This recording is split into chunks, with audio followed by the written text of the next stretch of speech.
Thank you very much for joining us for this webinar on the science we need for healthy and resilient coral reefs in the Pacific. This is a satellite event in the Healthy and Resilient Oceans Laboratory under the IOC Decade for Ocean Science.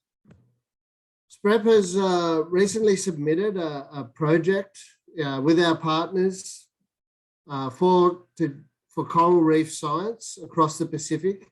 And this webinar will introduce some of the projects that we're going to implement under this program and invite people to think about how they might be able to participate and get involved with generating the science and knowledge that we need to help manage coral reefs across the Pacific. I'll give a brief presentation which explains the Coral Reef Action Plan, which was recently endorsed by the governments of the Pacific region. And then we've got a great panel of speakers who I'll introduce as we go through the program. Unfortunately, I'm not sure if Serge Plans has been able to join us as yet, but hopefully he'll join us as the program moves along. So firstly, I'll explain the Coral Reef Action Plan, and then we'll have Dr. Veronique Berthaud-Lecelier will talk to us about the science around resilient corals. Dr. Emma Kennedy from Australian Institute of Marine Science and ReefCloud project will talk about community-based monitoring and transforming coral reef monitoring with digital technologies. And then finally, Sirmalo Afeli-Failangi, the head of the Environment and Conservation Division in the Ministry of Natural Resources and Environment in Samoa, will talk to us about how we bring this science and traditional management together to save reefs across the Pacific. So it's a nice program, and I hope you enjoy listening. Thank you. So firstly, the Pacific coral reef island landscape. There's around 30 million square kilometres area of ocean in the Pacific Island region. There's over 3,000 islands and reefs across that region. We've got all sorts of reefs, from barrier reefs, fringing reefs, and emergent reefs and atolls. Together, these areas make up around 27% of the world's coral reefs. So it's absolutely vitally important for the world, for the biodiversity of the planet, to conserve these reefs. Furthermore, these reefs are of utmost importance for the future of Pacific Islanders. They rely on these reefs for so many ecosystem services and, of course, are of huge cultural significance. So the ecosystem services and reefs, we must remember, are part of a continuum of coastal ecosystems, from mangroves through the reef lagoon and the seagrasses and out to the reefs themselves. It's important to, when we look at managing this, to think of this continuum and how we can protect reefs across that whole system from the ridge to the reef. This is not a new concept, and it's vitally important that we think of it in those ways. The ecosystem services that reefs provide to the Pacific Islanders start with cultural traditions. That's an image of the Pololo harvest in Samoa, a really important cultural ceremony for Samoa, and beautiful food, I might add. Food security, of course, is absolutely vital, and a lot of food is gathered and fished from reefs that provides for the villages around the islands. Coastal fisheries provide really important livelihoods and income for the Pacific Islands. And of course, reef tourism is another great source of income for the countries of the Pacific. Furthermore, reefs provide coastal protection for villages and the people that live on the coast in the Pacific Island region. And this is absolutely important in the face of climate change, when we're seeing increased severity of storms and sea level rise. So in response, the Pacific coral reefs are really under a great deal of pressure as a result of rapidly changing world due to climate change.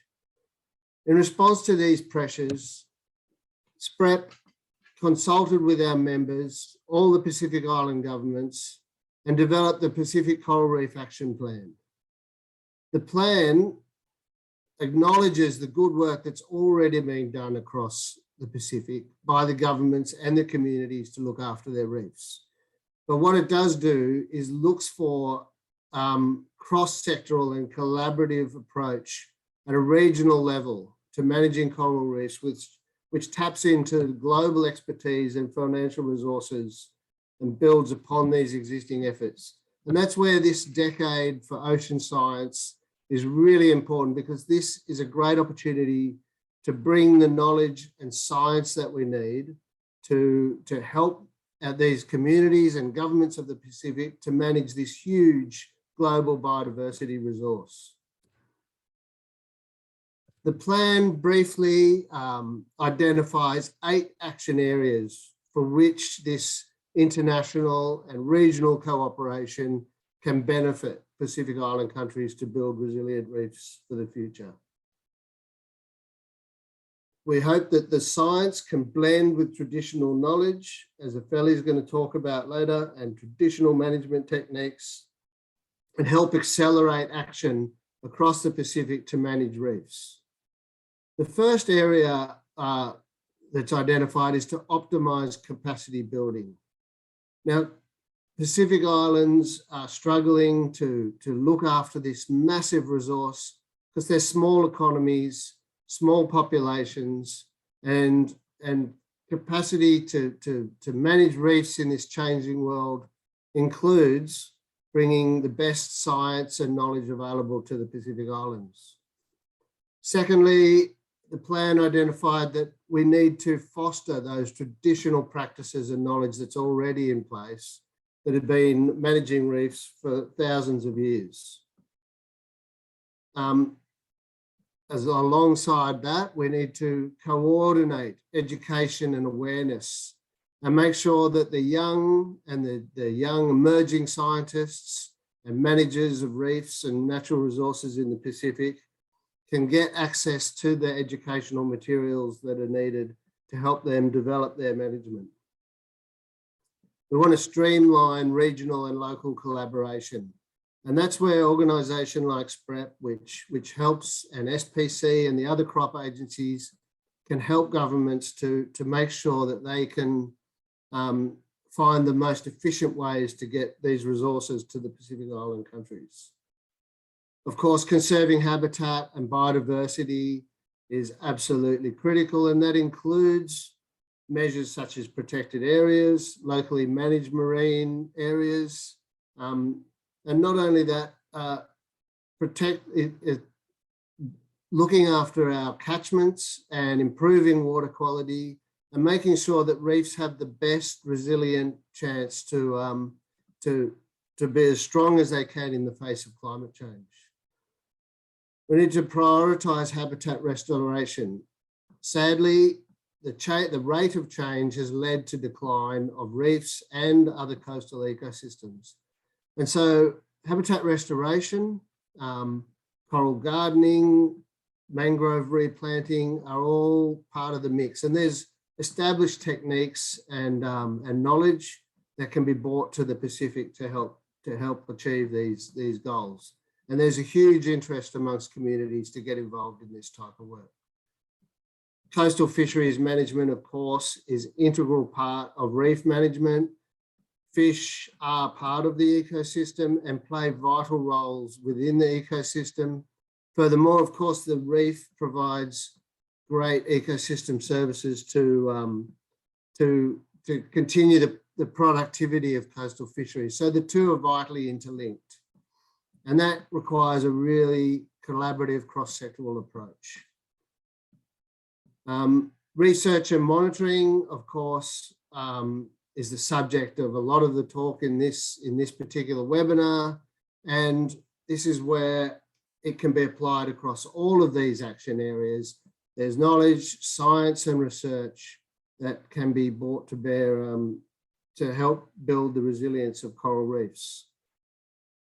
So the Coral Reef Action Plan is available for download on the SPREP website, and I implore you to have a look, and the Pacific Coral Reef Science Program under the Decade for Ocean Science will hopefully be endorsed shortly, and this will provide a great opportunity for researchers and scientists and other knowledge holders to come together and bring this knowledge to conserve and protect this vitally important resource for the Pacific Island people. I'm going to leave it there. I'll move on now to our next speaker. I don't know if Serge has been able to join us yet. Not yet. Unfortunately not. So I'll ask Veronique Bertholet-Cellier to take the floor now, and she's going to talk to us about some work she's doing. So thank you, Veronique. Thank you. Yes. Sure. Do you see my screen? Yes, thank you. Yes, maybe it will be better. Screen. Like this? Is it okay? Yes. Thanks, Veronique. So thank you for inviting me, and I'm going to talk about heat-adapted coral identification and their use in management strategies. So, as you know, the world is in a coral bleaching crisis with recurrent mass bleaching events over the last 30 years, mainly associated with anomalous marine heat waves, and marine heat waves will intensify the next 20 years. Climate models predict that most coral reefs worldwide will decline by a further 70 to 99%, depending on the degree increase. To preserve reef biodiversity and other food source, most island countries and territories, together with their communities, have established various coral reef management systems. However, heat-adapted corals are rarely used in conservation, for example, in MPA design or nursery setup, and connectivity is also rarely taken into account in management plans, and even less the two. Therefore, as they are conceived now, MPA do not confer resistance against marine heat waves. However, we know that some coral are more resistant than others to heat stress, and in particular, coral which have escaped to bleaching when none have historically experienced frequent thermal stress. So why those adapted coral are not used in management plans? There are two main gaps that prevent their utilization in conservation. The first one is we don't know at the moment how to find adapted population of coral. In particular, when we have two colonies in a lagoon of the same species, we don't know which one will escape to bleaching. And even with this data, there is a lack of tools that enable to transfer this scientific data in concrete action for reef conservation. So 4 years ago, we proposed to use Seascape genomics to try to fill this gap. What's Seascape genomics? Seascape genomics is a combination between geography and genetics. And the working hypothesis is that corals living in a stressful environment have adapted to it through the selection of genetic variants. Seascape genomics allows a search of association between environmental parameters and genetic markers. In collaboration with Stéphane Jost from the Laboratory of Geographic Information System at the École Polytechnique Fédérale of Lausanne, and together with our PhD student Oliver Selmoni, we proposed to use Seascape genomics to uncover coral genetic markers linked to thermal stress. That means genetic markers that enable the coral to better resist to heat temperature, an increase of temperature. We conducted the Sable pilot project around New Caledonia in 2018 and 2019. I just show you a few results of this approach just to show the power of Seascape genomics to help conservation and management plans. So, historical heat stress frequency of New Caledonia is highly variable around New Caledonia. And we sample coral colony and secondary genome at different contrasted sites around Caledonia. This allows us, by comparing genetics and environmental parameters, to uncover genetic variants associated with heat stress.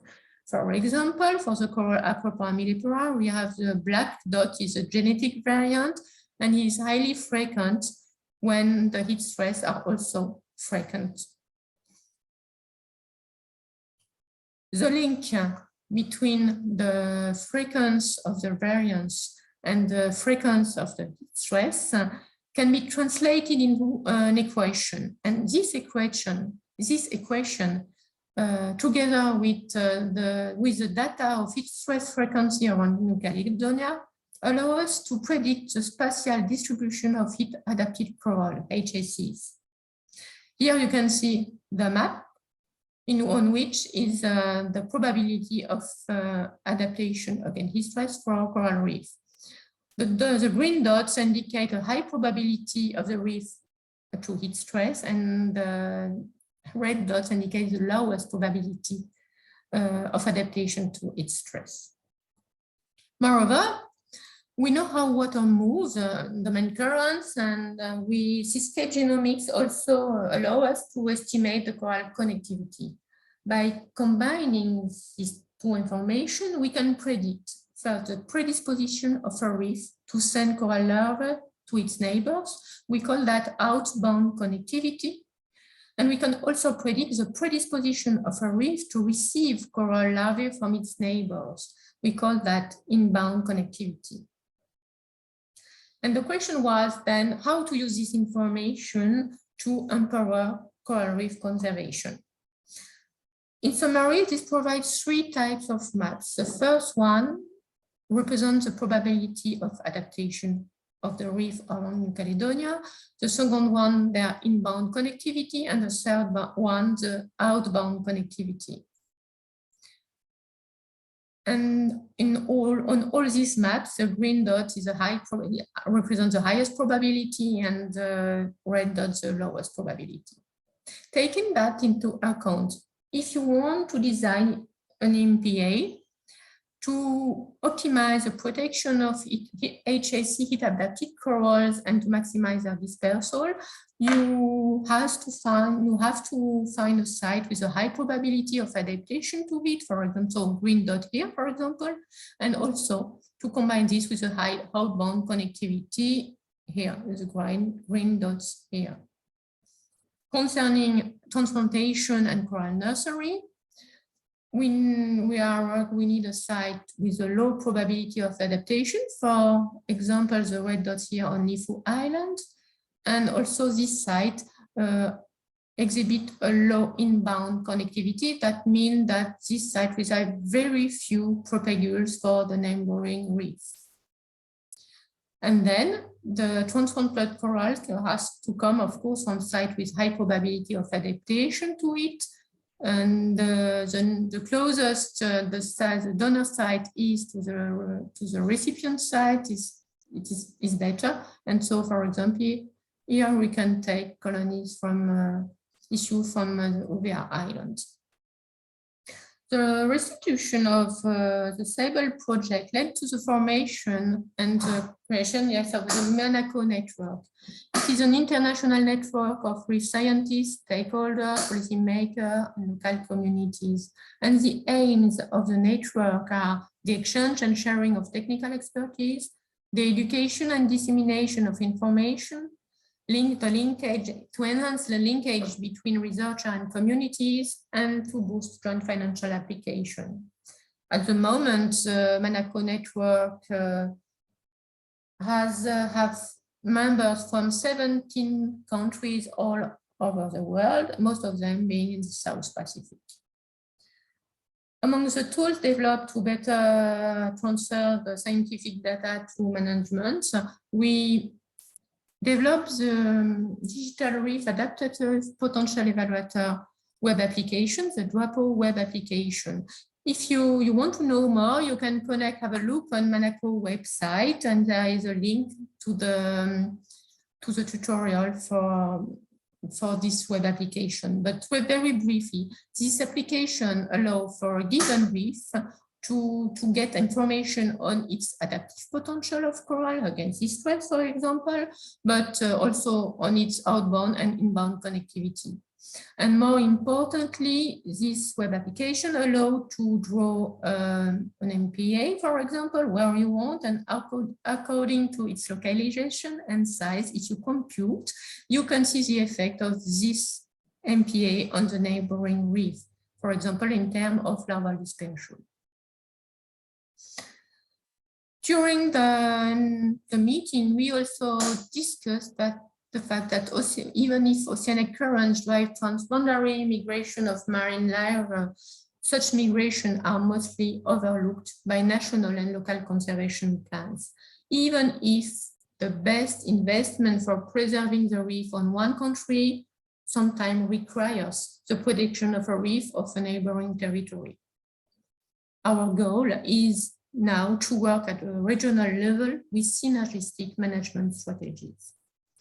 For example, the Southwest Pacific Reef ecosystem is connected by the South Equatorial Current. We are working currently with coral reef actors of countries of the Southwest Pacific Reef ecosystem to prepare a coordinated regional response to preserve the coral reef of the region. The aim will be to combine the priority area under climate adaptation perspective, and that means taking into account heat-adapted coral population, their connectivity, using the DWAPO tool, to combine this priority area to priority area under socio-economic and cultural perspective. The regional concerted action will allow to reinforce the regional MPA network to preserve HACs, and to develop a regional network of coral nurseries. Sanctuaries for HACs will be established across the region, acting as source of HACs of heat-adapted corals for the reef system via their natural dispersal. So thank you for your attention.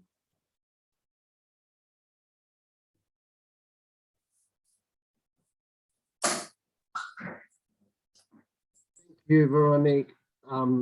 That's really, really important work, and great to see the progress that's been made in that. It'll really help, I think, focus restoration and our management efforts to those corals that have the best chance of survival. So really important contribution. Thank you very much, Veronique. Thank you. I'll go now to Emma, Dr. Emma Kennedy, who's a Senior Research Scientist with the Australian Institute of Marine Science. And I'll let Emma introduce her topic. So, thank you, Emma. Hi, good morning, everybody. I'm just going to share my screen.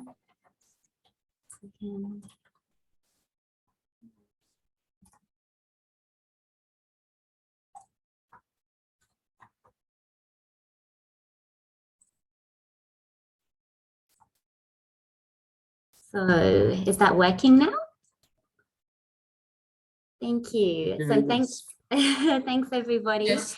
I'm very excited to be here today. So I'm joining you from Bindal and Woolgooroo Kaba country in North Queensland, which is right on the Great Barrier Reef. And I'm here on behalf of my collaborators to introduce ReefCloud, which is a web-based platform that uses the latest in digital technology to help tackle some of the challenges around integrating and sharing coral reef monitoring data. So we're particularly hopeful today that we can talk about supporting the Pacific Coral Reef Action Plan by changing the way that we monitor reefs. So Peter already talked this morning about how the Pacific region is, of course, home to 27% of the world's reefs, and it really exemplifies everything amazing about coral reefs, their outstanding biodiversity and beauty, the deep cultural connection we have with them, and the role in providing food and jobs and coastal protection for 13 million people that live here. And of course, the Pacific also exemplifies, because reefs are so central to people, biodiversity and the economies, the vulnerability of reefs in this region to threats like climate change, ocean acidification and pollution. Despite huge amounts of work going on in the Pacific, only a very small proportion of these reefs are regularly monitored. And where they are monitored, that monitoring data aren't always getting to the decision makers and the people that need that data to help reefs and make management decisions about reefs. And the Pacific Coral Reef Action Plan really highlights many of the reasons for this. There are barriers that prevent us collecting that information, barriers to analyzing and interpreting the information that we're collecting, and inconsistencies in the type of data that we're collecting that's making it really difficult to get the data to talk to each other across projects and geographies. And of course, that's understandable when we're working across such large geographies, but these barriers are really weakening that bridge between scientific findings and decision making. And so people trying to make these decisions aren't getting the best data that they can be.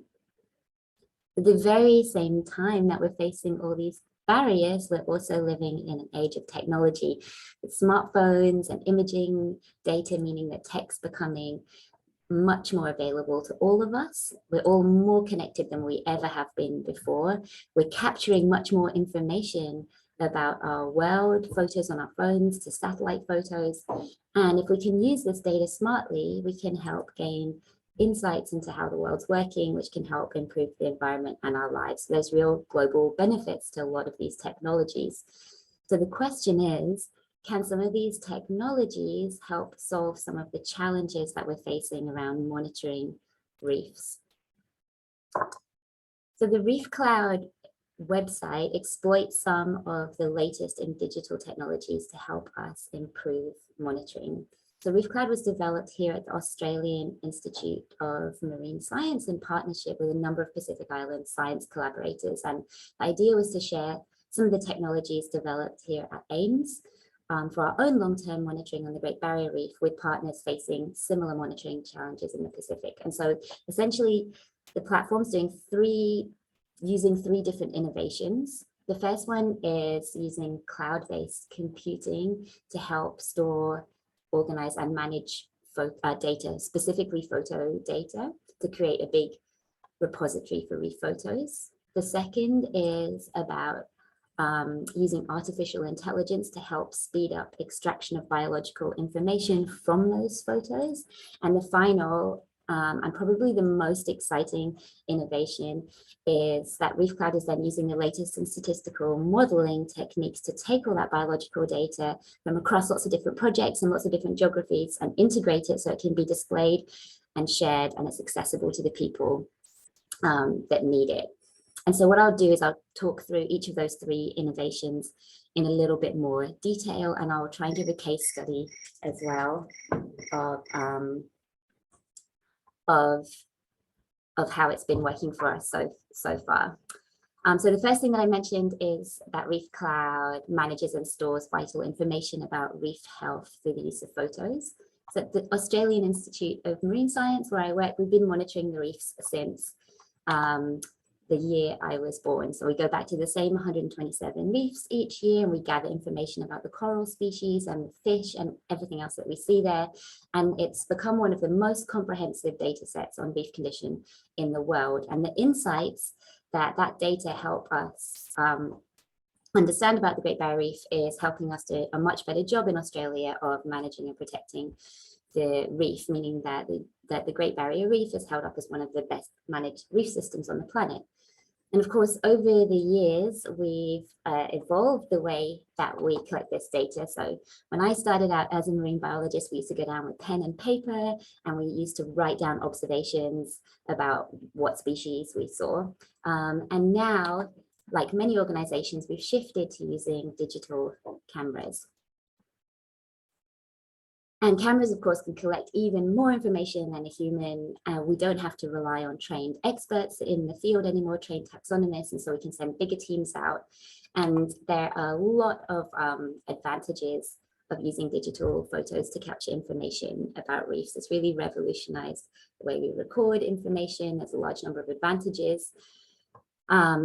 Mainly that it provides a standardized format and also a permanent record of what the reef looked like at that time. So it's really becoming the preferred method for mapping and monitoring. And as cameras are becoming more affordable, it also means that monitoring is more inclusive and cheaper. So you don't need to be an expert to get out there and collect data.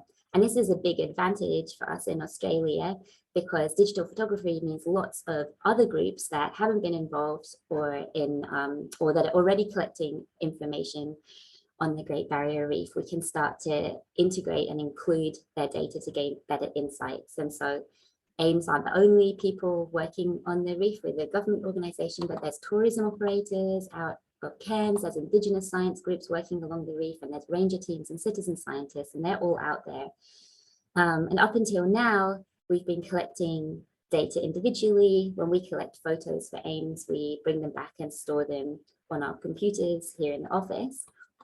But with what ReefCloud is offering is a single online repository where everybody can safely upload and store their photos to make the largest collection of coral reef images in the world and a permanent record of coral reef condition at the time. And that expanded geographies mean better geographic coverage and much greater shared knowledge of reefs. So can we really expand our networks using something like ReefCloud? Well, we've been really trying to do this as we've been developing the platform. And I've got 3 case studies here of monitoring teams who have been working in the Pacific for a really long time, but whose data haven't always been included in some of the major science efforts. So the first is through the Wildlife Conservation Society, working with the Central Munda community rangers in the Solomon Islands. And they've been testing ReefCloud for us at the moment. They've got about 800 photos that they've uploaded, and they've been working with us on report and some feedback to improve the user interface. And they've given us some guidance on creating training materials to make it easier for other ranger groups in the Solomons to use ReefCloud. In Australia, we've been working with the Bardi-Jawi Indigenous rangers in the Kimberley region in Western Australia. AIMS have a long working relationship with these rangers, and they've been helping us test ReefCloud as well on 11 of their local sites.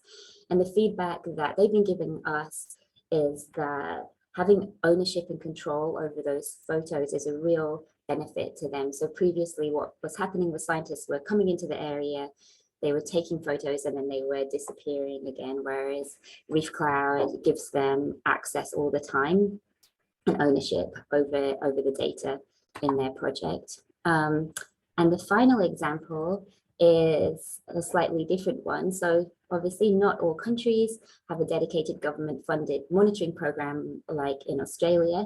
In Fiji, there's lots of different organizations that take responsibility for coral reef monitoring, but the organizations that we have been working with in the last year had been really struggling with COVID, and so there've been big lockdowns and they hadn't been able to get out to their field sites. At the same time, there are a lot of resorts and private islands where tourists weren't coming to, but they often had resident marine biologists. And so we trialed something last year with a number of different eco resorts across Fiji that had resident marine biologists who were happy to go and collect the photos for the monitoring organizations and then use ReefCloud as a platform where they could connect and share and analyze the data together. And at Vatuvara island resort in Fiji. The staff there were so excited about it that they're now trialing the platform to monitor the success of some of their restoration efforts at their resort. And so expanding networks of contributors mean we really reduce gaps in our understanding, and we find more inclusive ways to collaborate as well using the technology. The second innovation is about improving our workflow. So it's great with digital photography that we can collect so much more data, but this comes with its own challenges.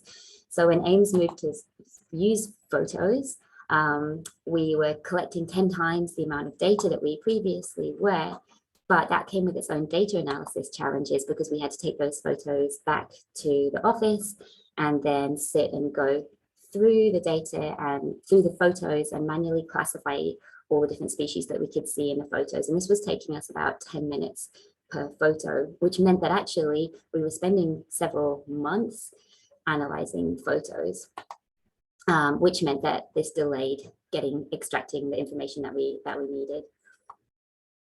And so the second innovation that ReefCloud offers is around machine learning. So we've developed machine learning algorithms here at AIMS that can help scan through the photos and extract a lot of that information on different benthic components at much faster than humans can, and with very minimal errors as well. And this is really just shortening the distance between collecting that data and the photos, and that photos being turned into useful data that we can use. At AIMS, we've been working really closely with the Palau International Coral Reef Centre, who run a really similar monitoring program to us. Of course, there's a lot of differences in the way that PICRIC work as well. They have different label sets, there's different corals, they've got different interests and scientific research questions. And so developing ReefCloud meant modifying AIMS processes to make sure that the platform was flexible enough that it worked for really different groups and worked for everybody. We trialed just 2 years of PICRIC's photo data.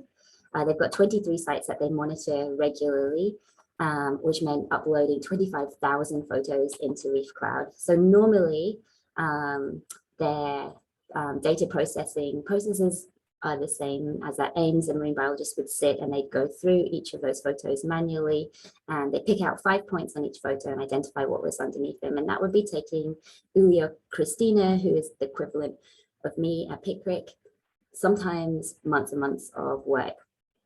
But what we found was that once we'd showed the machine about 10% of the photos, it was able to really accurately scan through the rest of the photos and identify all the benthic components in there, which was saving their team about 90% of their time. And so now that the machine's trained as well, PICRIC are able to enter more photos, and a machine will be able to pretty much generate a report in a matter of minutes, because the machine can use what it's known, use the training from the previous photos to be able to analyze the rest of the data. So I talked about the first two innovations. The third innovation from ReefCloud is the development of smart statistical models that take that photo data and means that we can deliver insights faster so that we can all understand better what's happening with reefs and patterns in a kind of regional to global setting. And so the photo data that organizations upload to ReefCloud is private, it's their own data. But what we can do then is take very high level look at kind of big changes that we're seeing across the different projects.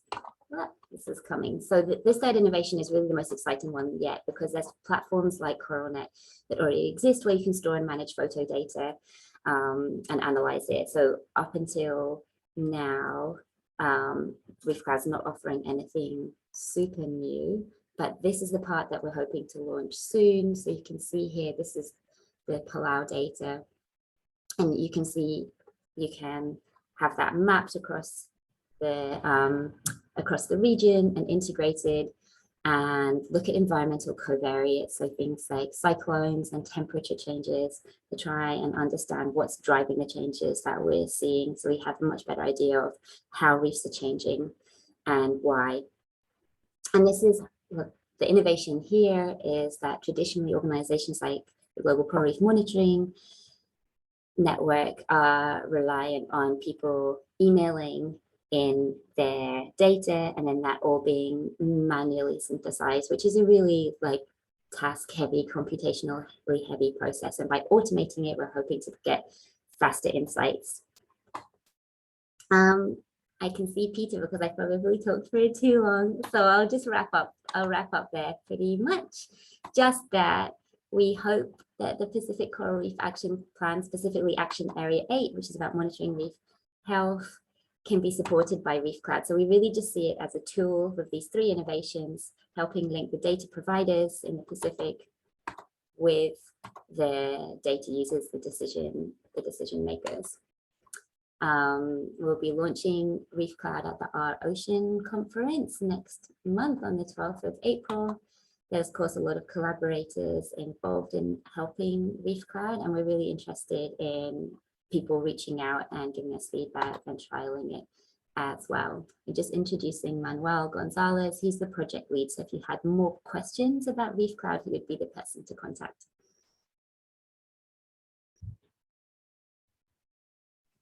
Thank you, Emma. Thanks so much. And I'm really excited to work with you guys to bring this technology and methods to the Pacific. So thank you for joining us today. We'll now go to Dr. Serge Plung, who is the director of CREOB in French Polynesia. And Serge has a long history of working with corals in the Pacific, and he's going to talk to us today about the monitoring work that he's been doing as part of the GCRMN. Thanks, Serge.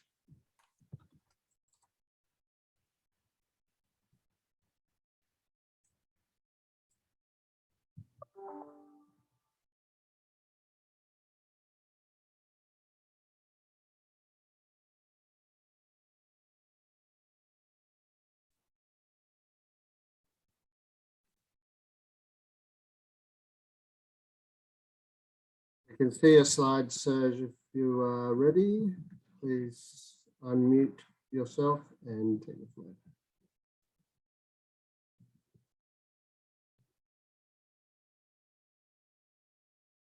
Sorry. No problem. I'll just take this opportunity. I think we'll probably run a little bit over time, so hopefully. Is it good? Is it good? Can you see my screen? Yes, thank you, Serge. And you can hear me as well? Absolutely, thank you. So I can start, sorry. Do you want to add something? I was just going to say, we may go a little over time, so if the participants would like to just stay, we'll extend for another 15 minutes or so. Thank you.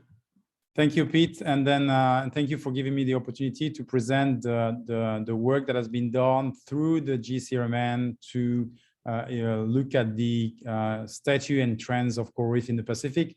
And I will start by introducing the global presentation that is more about what is being done at the world level, and then to see what comes out at in comparison at the Pacific level. So at the world level, that this has been a work that has been done to agglomerate a huge number of observations, more than 2 million, collected by a large amount of colleagues and scientists, and more than 300, and many countries and everything. And so what we're finding from these large amounts of aggregated data is that we're seeing actually a trend of hard coral cover at the global stage that shows mainly 3 major events. I would say one is 1998, which is the first big El Nino event, which led to a large bleaching and led to a drop of about 15%, 12-15% of the coral that dies, basically, no, sorry, about 8% of the coral that dies almost immediately. Then we can see the capability of the coral reef to recover, and that is part of the resilience until 2010. And then starting from 2010, we can see successive events of decrease that are all linked to increase in water temperature and leading to bleaching, so that we have now about 50% of loss of coral reef. And even if 2019, 2020 shows a slight sort of recovery, I don't think we can at that stage consider this is recovery. If we're overlaying these to the sea surface temperature anomaly, you can see that the drop that we're seeing in the hard coral cover are completely linked to major drop in major increase of sea surface temperature anomaly. You can see again the 1998 El Nino event. You can see the 2010 event as well, and then you can see the successive 2016, 2019 anomaly that all led to decrease in coral cover.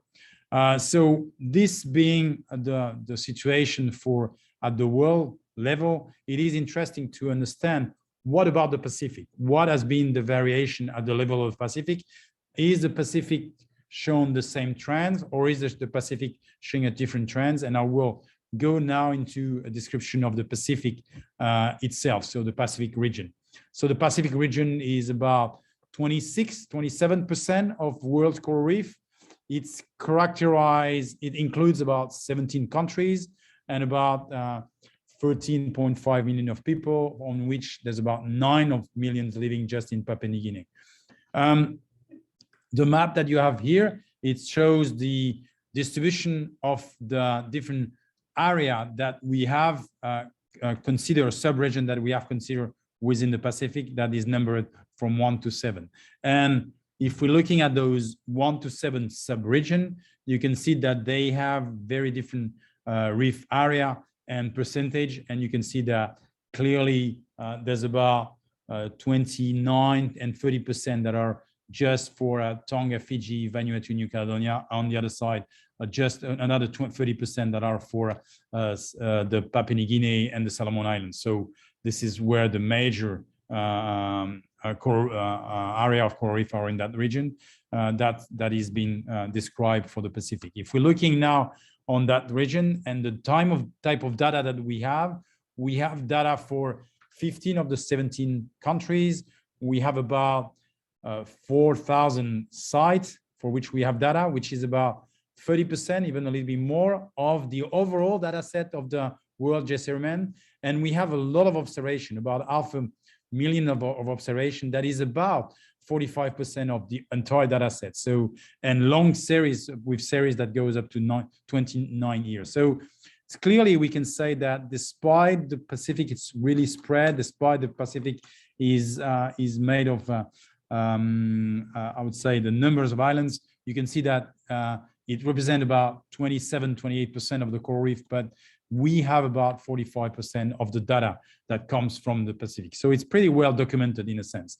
And you can see that in terms of documentation, it's mainly for the quadrats, LIT, so line intercept transit and point intercept transit that gives the most of the data that we have.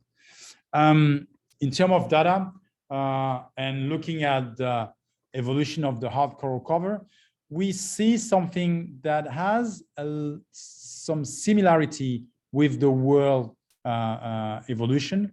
We can see that there's been a kind of a stability until 1998. There's been a decline in 1998, but not as much as the decline that has been shown for the global situation. But there's no recovery at that stage. It's been more a kind of a plateau that stays until 2010. And then since 2010, similar to the global change in hard coral cover, we have a decline also that is in that level. What is interesting is that the overall hard coral cover percentage in the Pacific is kind of higher than the one that we have in the entire for the world analysis, because we are here in something that is around 37 to 35%, which is more likely to be around the 30% to 25% at the world level. When we're looking in parallel to the evolution of the algal cover, we can see that there's a stability more or less until 1999, and then there's a slight increase starting really to peak in 2018, and then reaching more than 20% in 2018. So in some ways, a kind of change in the algal cover that is parallel to the change in algal cover, with a decrease starting in something around the 20,000, and then some until now. Overall, that is also shown when we're looking at year interval, and if you're looking at 5-year interval, you can see those decline that you have, for example, for the coral reef, where you have minus 15% and minus 16% in the different interval, and an increase in algae of almost actually a doubling for the period of 2005 to the period of 2015. When we're looking at for the hard coral cover change among taxa, we can see that there's a slight decrease in the Porcellopora sort of group. There's a slight stability in the Acropora group, and then there's a clearly an increase in the Porides group. So clearly at the level of the Pacific, there is some change in the hard coral cover, but there is also some change in the main taxa that are making the hard coral cover, and clearly a reef going from branching corals to massive coral, and with a loss of habitat diversity that goes with, and with a clearly change in habitat also that goes with. If we're now looking at the level of the sub-region and of those 7 sub-regions that we describe within the Pacific, there's a slight difference between those regions. We can see that, for example, region 1, that is the Mariana Islands mainly, and the Marshall, there's a slight decline. There's in hard coral cover, there's more of a stability in Papua New Guinea and Solomon Island. There's a slight decline in the New Caledonia, Fiji area. There's a stability in the Hawaiian. There's a strong decline actually in the Kiribati and Marshall Island. There's a slight decrease in the Kiribati, and there's a more or less stability with a slight decrease in the whole Polynesia area. So more or less, we having a general slight decline in most of the region, the exception being really the Papua New Guinea and Solomon Island area, and in some ways the Hawaiian Island, but you can see that the Hawaiian Islands only represent 6% of the coral reef of the region, of the Pacific region, so it's more marginal in terms of importance in terms of coral reef. And we can see similarly increase in some area with the algae, mainly in the Mariana Islands, mainly in Hawaii, mainly in Kiribati and the Marshall Islands, and not as much in Kiribati as, sorry, mainly in Marshall Islands, and not as much in the Kiribati. So overall, what we have is that we have a high hard coral cover in the Pacific compared to the world at the world level. That is almost 7-8% more than what we're finding at the level of the global analysis. We clearly have a higher resilience until 2010, so we don't see as strong as we see at the world level, the 1999 El Nino event, not as strong. But then we see since 2010 this decrease in resilience, and with a clear decline since 2010. And we're also seeing a change in coral dominance with a coral reef that are actually more dominated by Porites than they were in the past.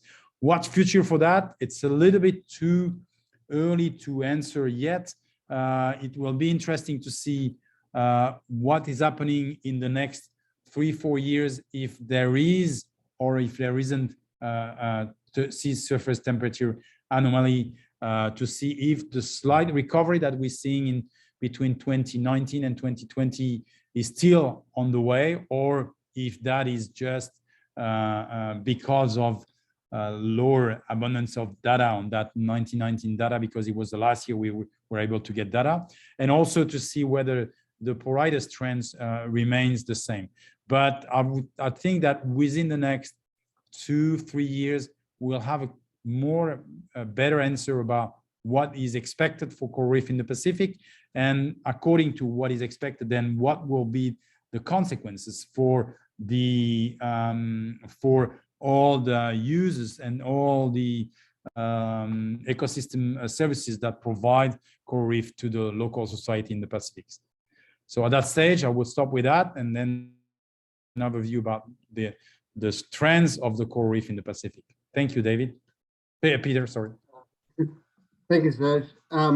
Yeah, thanks very much. I mean, the data is stark, and I think it brings home the urgency of taking action and cooperating to bring everything we can to this issue. And that brings me to my next speaker, Siamalu Afeli Langi, and thank you very much, Afeli, for waiting. And Afeli's contribution is absolutely vital, because this is where, you know, the whole thing comes together, is the governments of the Pacific working with the communities to help manage the resilience of our reefs. So thank you very much for joining us, Afeli.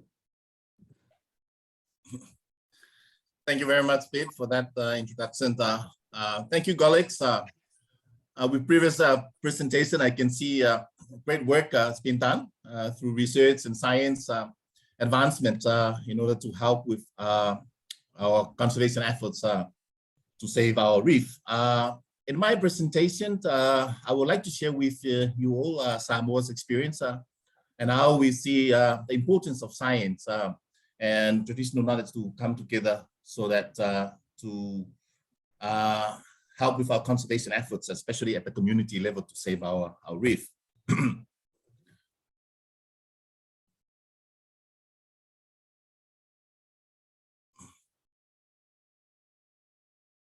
Peter, can you see the presentation? Thanks, Afeli. Yes, if you could just slide show it.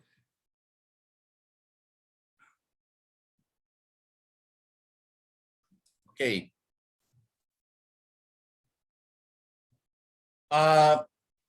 Just to put things into perspective, I'll quickly take you through, like, you know, on a policy level, how we see coral reef fits in the national priorities of the government. And then again, looking at some of the key national programs, and then of course, why we need science and TK, like, you know, to work together to save our reef. And then of course, some community-based approach where we see importance to have effective management at the village level, especially with people, like, you know, who are using the resources, and of course, a stewardship of the resources at the community level. Like I said, on the policy level, in 2017, Samoa participated in the Ocean Summit, where our former Prime Minister declared 12 voluntary commitments. And one of those 12 voluntary commitments is ocean planning, is to ensure Samoa develop its ocean plan, like to guide interventions of all key stakeholders who are involved in the using of our oceans, all the way from mangrove areas into tidal wave zones, lagoon, and then out in the open sea until reaching our EEZ boundaries. For that reason, Samoa committed to develop its first Samoa Ocean Strategy 2020-2030, and it was launched in November 2020. Our vision and purpose is basically, as you have said, Samoa's ocean remains healthy and abundant through its integrated management, robust coordination, and respectful use and stewardship that supports culture, social, and economic opportunities. And with the aim, looking at securing a future of sustainable development, management, and conservation of Samoa's ocean and all resources within. living and both living and non-living. So you can see coral reefs is in there. And the scope of our Samoa Ocean Strategy, we're looking at the whole Samoa's 120,000 square kilometers. That's our ocean domain.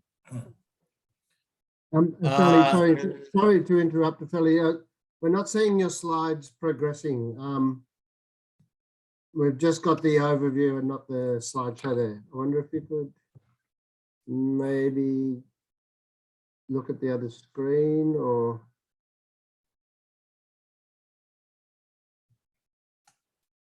Can you see it from there? There we go. Thank you very much. Sorry for that bit. No problem. So yes, that's to put things into perspective where coral reef development sits in our national planning framework with our development of our national ocean strategy. It's a 10-year strategy. In summary, like looking at it's a 10 years strategy, I've said, we've got 6 strategic priorities and plus others.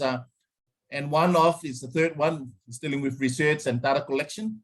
And then we have 13 integrated management solutions in which under the improved and scientific research, data collections and monitoring, where there's a need for a science strategy established. I will talk more on that later in the presentation. These are the 6 thematic areas of our Samoa Ocean Strategy, which represents values, which include all the ecological and social economic attributes that define the value of ocean to our Samoan people.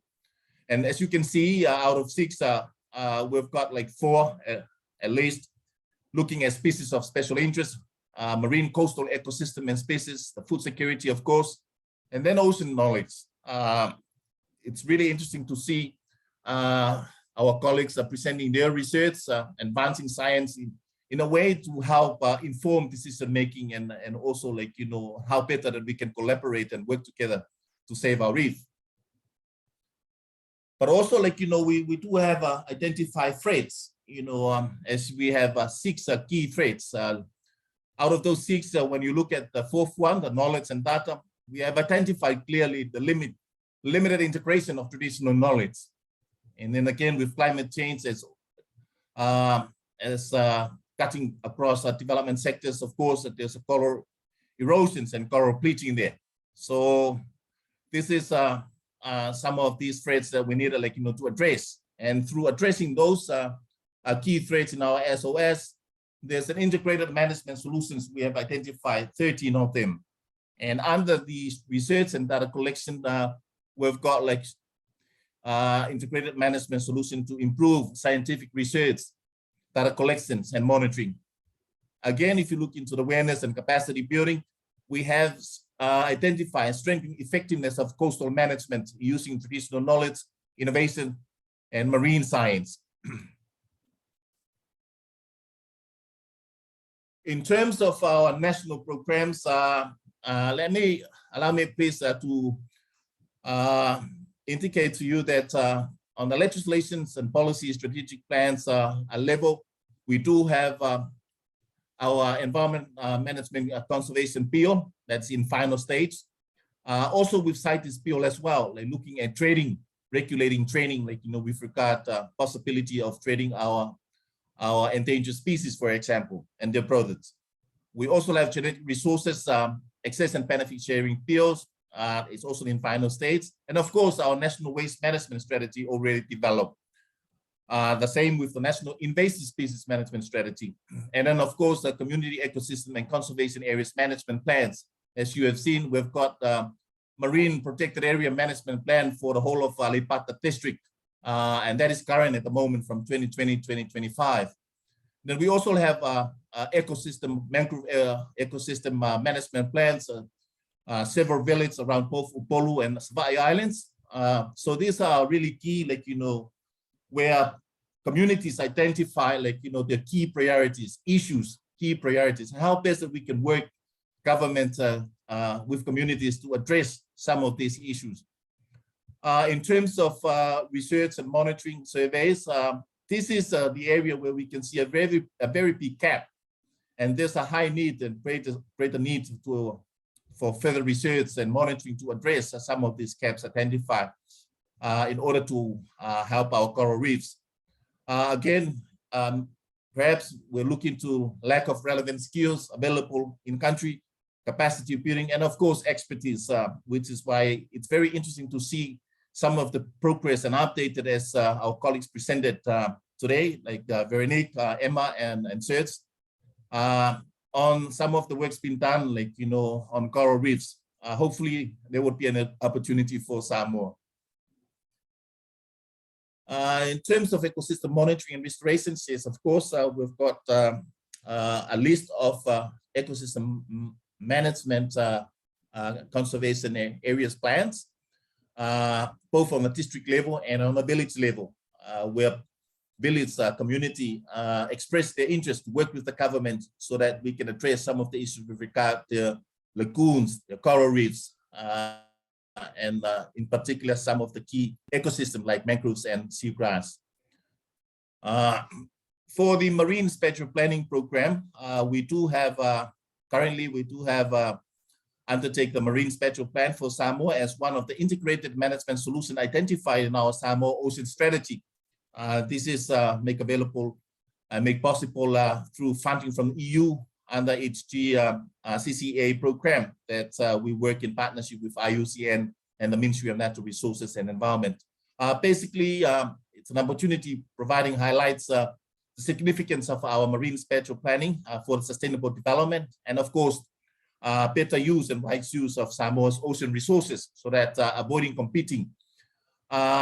Again, it's an opportunity to see data collections and informations to better inform decisions and to assist with our conservation and management efforts for sustainability into the future. Again, looking to the intersectoral and participatory public approach, we have completed our countrywide consultations last year, community consultations last year, running from September to November. It was a very intense exercise because we believe that this should be bottom-up approach, not top to bottom approach. People get an opportunity like to identify themselves as people living in their village with resources, their stewardship of those resources. So it is very important like to ensure that people's involved right from the start. This week, last week, we have completed our sectoral consultations last Friday, looking at key consultations at the national level, ministry level, NGOs, and interested group. So all this is to better collect information that we see a realization out there of what is going on in our coral reefs and our key ecosystem. So the government will see opportunity to better work with them to help improve conditions of our coral reefs and other key ecosystems as identified. Looking at the outcome of the community consultations, which is, I mentioned the beauty of this consultation because villages themselves identify like, you know, these issues, key priorities that needed to work with the government and what the government can do, like, you know, to help them with these issues. Amongst them, we have identified and analyzed the issue of brown algae, the sargassum one, the Chios corals, and of course the corals depletion. With the table the graph presented, we have out of 177 coastal villages involved in the consultations, out of 52 geopolitical districts, we have collected and identified coral reefs. 29% of these districts presented like their views by observations, of course, their traditional knowledge on coral reefs depletion. And as you can see, the coral reefs, seaweeds and algae sits at 36%. So it's a humongous areas that needed, like, you know, the help of science and research to confirm and to look into the possible way, like, you know, generated information to inform the management efforts by the government and external partners. Okay, why we need science and TK? Like I said, our marine spatial planning, there's a need for science strategy. And this made available through partnership with Conservation International and international partners with Wade Foundation and Wade Institute. They offer their financial assistance and technical assistance to help Samoa. Of course, yes, there's a further research and coral reef assessments that are needed, like, due to the variability of climate change that's impacted on our coral reefs, and of course, agricultural developments that with connectivity through rivers have some sort of impact on our coral reefs. The science strategy, as I've said, like, as you can see, the summary of our SOS, where science strategy sits under the integrated management solutions of improving our scientific knowledge and data collections. So basically, the purpose is to improve on use of limited resources, strategic investment, look at clarify, like, any overlaps that we can see, like, in between the government to government ministries and other organizations. Also enhance alignment, collaborations, and to work to minimize repetitions. Overall, looking to ensure that information and knowledge gaps are identified, and how best that we can look to address these gaps. For community-based approach, there's a strong need for locals to be heavily involved, given their stewardship role and use of resources, better understanding on the importance and values of coral reefs and its associated ecosystem. We'll see them, like, engaged and participated, and then further help be part of our conservation efforts at the community level.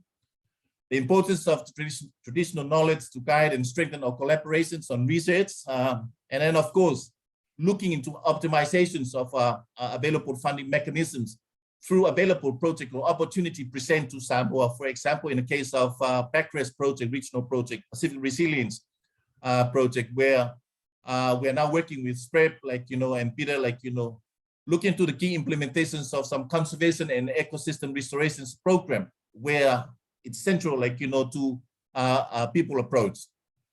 Needed, like, to strengthen community engagement.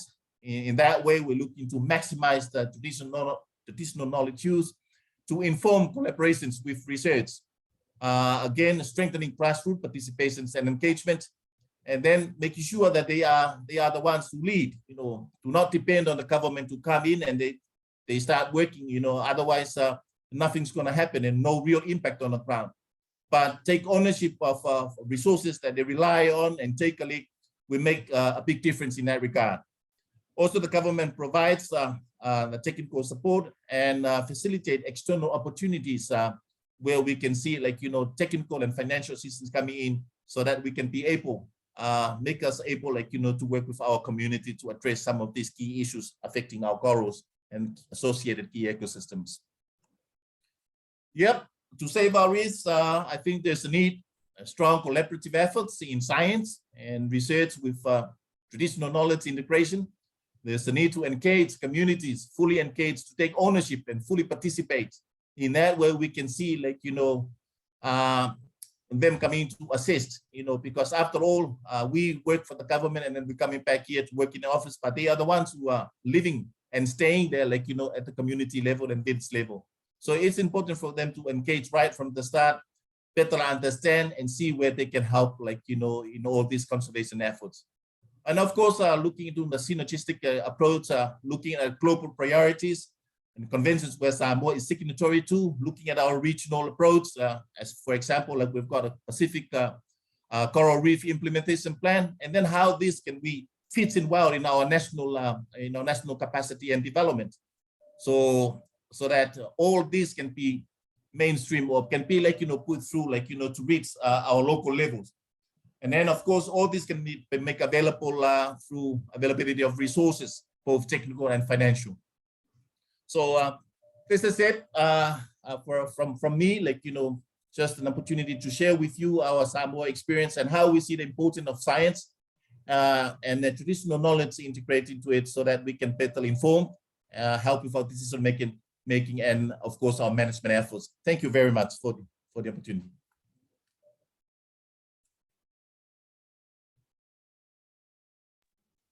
Thank you very much, Efeli, for sharing that with us. I think it's been a terrific program. We have run out of time, but I think what we've seen is that there is an incredible amount of work being done across the region, and that the governments of the Pacific are already working towards the goals that we need. And I think that the Decade for Ocean Science offers us a real opportunity to assist with those efforts and help implement the policies and planning, the community consultation that's already been done across the Pacific to conserve and protect our reefs. We do have a question from the floor, which is a really interesting, good question. I will ask it of the panel, seeing as we're still going for a few minutes. The question is there an existing value or summary of the level and range of existing connectivity in some island countries of the region? Taking that idea from New Caledonia, from Veronique's talk, and thinking at the regional level, what is the balance between being able to rely on more heat-tolerant corals in new places, potentially introductions, versus preservation of distinct endemic coral species? Can we speak yet of regional management units for coral populations as done for other taxa? And I think that's a really interesting question that that touches on all the aspects of science that we've talked about today. So I'll ask the panel, perhaps Veronique, if you'd like to talk to that one first, and then other panelists may have some comments on this, because it really does ask a question about the regional scale science that we need. Yeah, thanks. Also, it's not so easy question. First, to my knowledge, there is no summary of the existing connectivity between coral in the Pacific, between the Pacific islands. It's probably there are a lot of sparse data with microsatellites, and we might, it will be interesting to try to compute all this data and to see what if it provides a lot of sufficient information. And it's also work concerning the genome sequence. We just are working on that in collaboration with Linda Bay at Leeds, and we are trying to better understand the connection between both reefs, the New Caledonian one and the East Coast and the Great Barrier Reef.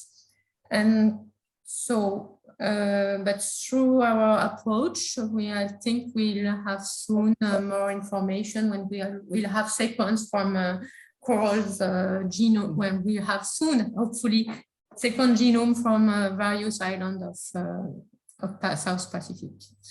And but whatever it may be, the idea, yes, is to think in a regional management units in the next future when possible. But of course, for the isolated island, the idea will to have endemic species, and the power of the approach will that we provide some genetic markers that could be responsible for the more heat tolerance, and so some corals could be selected as close as possible to the among the endemic species to enhance and the resilience of the species. So the idea is to protect, of course, the endemic species for isolated island. If not, of course, there will be transplantation, but the first thing is to preserve endemic species.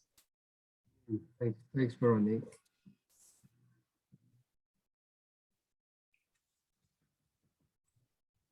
Yeah, look, I think what we've highlighted today is that there is so many opportunities for science to get involved in the Pacific, that the communities and the governments of the Pacific are already doing amazing work, and the Decade for Ocean Science really gives us this opportunity to implement the Coral Reef Action Plan with the backing of the huge body of knowledge that exists across the planet, and it'll be great to bring all the monitoring work together so that we can really track how we're going and see where the threats are the greatest and how best to focus that knowledge and management. So I'll open the floor to any panelists who'd like any final word, or otherwise we'll bring the webinar to a close. And I'd like to thank all our panelists very much for joining us today and sharing with us the amazing work that they are doing. And I hope that it inspires other scientists to join in with the program through the decade and through the SPC Pacific Center for Ocean Science. There is a program there, and this Coral Reef Plan project will be working within that greater Pacific program. So thank you very much for joining us. And if anyone would like to conclude anything, I'll open the floor. No, okay, well, thank you once again, everyone. And thank you everyone for joining us today, and look forward to hopefully working with you all in the future. Yeah. That's very interesting. Thank you. Thank you very much, Pete. Thank you. Really enjoyed that. It was great. Thank you, Yes. Pete.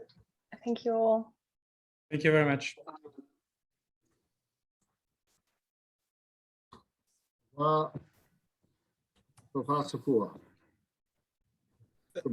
Thank you. Thank you.